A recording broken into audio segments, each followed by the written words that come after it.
So a lot of people talk about to app or not to app, or we'll talk a little bit about that, but I think that the same thing that we talk about in any kind of process is having clear goals, because a lot of times these technology may or may not be right for you at this time, or the investment.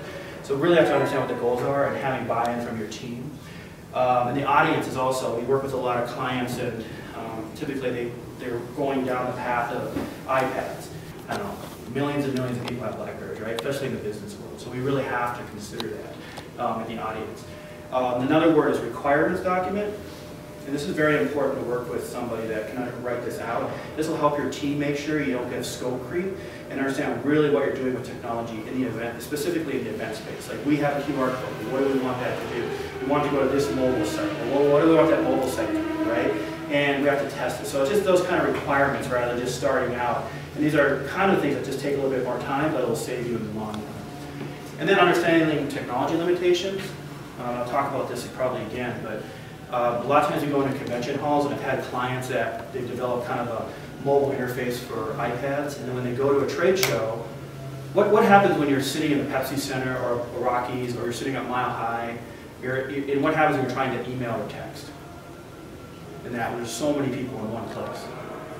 You can't get a signal out, right? Or it's just so slow. So there's nothing more annoying than you spent, let's say $10,000, you go to a trade show, and you're like, oh, let me email that brochure to you off my cool new iPad.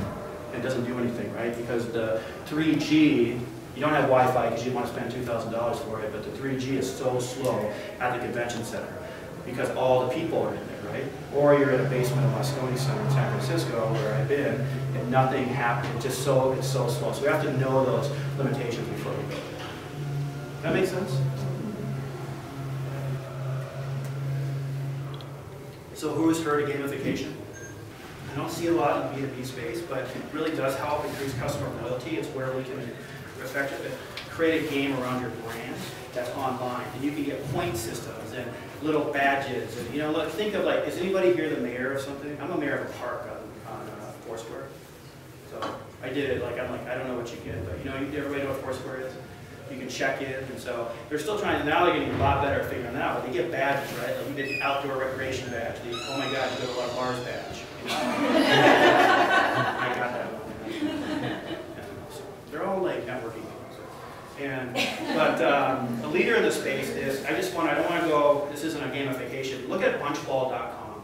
They've probably made it, they have great white papers online, they're one of the leaders in this space.